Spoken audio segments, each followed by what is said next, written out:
Siya mga kaligalig, kamusta na ang lahat? And for today's video nga mga kaligalig, let's have a break muna sa paglilipat bahay serye. Ay tayo nga mga kaligalig, maglakwatsa muna ng kaunti at talaga naman maglakwatsa ay gumala or kaya mag-change air muna tayo mga kaligalig. Talaga namang ang aming utak ay hindi na magkaintindihan. Non funziona più, ika nga sa Italiano, hindi na gumagana, ay let's discharge muna ng stress, mga kaligalig. Ay dadalhin ko muna kayo mga kaligalig din sa Arona, probinsya ng Novara. Ito mga kaligalig ay lakeside lang, so magchichill lang kami, lakad-lakad and muni-muni sa tabi ng lake. Nung araw nga yan mga kaligalig ay nakisama ang panahon at gumanda ang panahon, lumabas ang konti ang haring araw. Kaya naman sabi ng asawa ko, let's have a break. We need a break. Ay, taray! Sino ba naman ako mga kaligalig para tumanggi? Parang hindi nyo tayo kilala. Gala is life. Alam nyo ba mga kaligalig, nung time na yan, habang kami nagpapasidyata mag-asawa or naglalakad kami mag-asawa, napaisip ako, napasabi na lang ako sa sarili ko na, thank you Lord, na binigyan niya kami ng pagkakataon na yun, mag-detach, sa mga gawain, mag-distress, mag-chill like this. In 2.5 months straight, as in, yung stress namin ay wagas na wagas. Ang maglipat nga pala ng bahay ay hindi madali. Well, hindi naman ako nagko-complain. Talagang, yun lang yun talaga yung katotohanan na hindi siya madaling gawin. Ika nga, if you want something new, or if you want something in your life, you need to stress, or you need to out of your comfort zone. Or if you want to improve something or whatsoever, you need to do it. You need to work for it. And lagi ako nagpapasalamat kasi sa sobrang dami ng struggles na pinagdaanan namin ng aking asawa in 2.5 months. And we are still here standing. Yes. I remember those days, yung hapit na yung mga pagpapaking namin mag-asawa as in stressa na. Last minute na. Tapos makaka-receive ka pa ng balita na yung kapatid ko daw is nasa ospital kasi nga masama yung tama. Severe asthma ang ganap. And then pati daw heart ay nakaka-apekto na. And then si mother hindi din nagpaabog.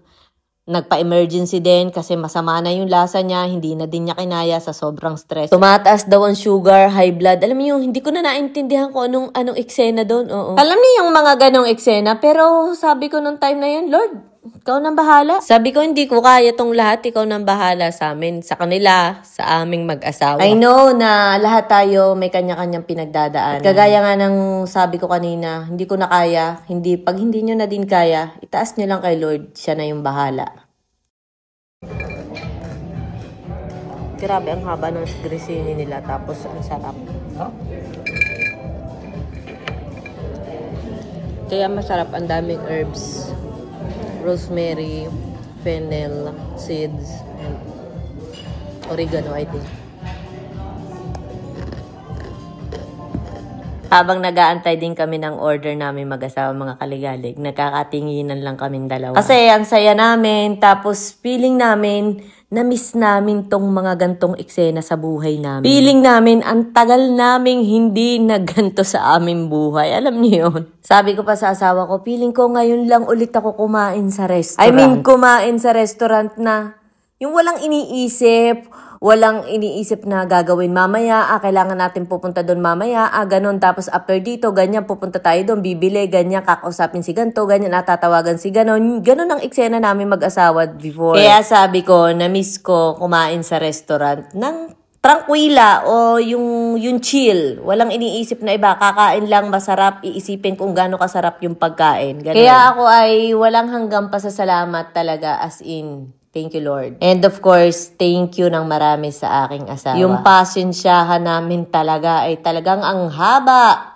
Kasing haba ng flight ng Philippines to Italy. At kung mapapansin nyo, mga kaligalig, ang tita nyong maligalig ay enjoy na enjoy sa kanyang food. Lumapang na sa resto and then nag-dessert pa kami sa pasticceria. Hindi lang basta dessert, mga kaligalig, at may hot chocolate pa, as in, hot chocolate. Bumabawi ang tita nyong maligalig sa mga kilo na inilaglag ko nung mga time na nagkakagulo kami. So yun lang mga kaligalig. Hope you enjoy this video.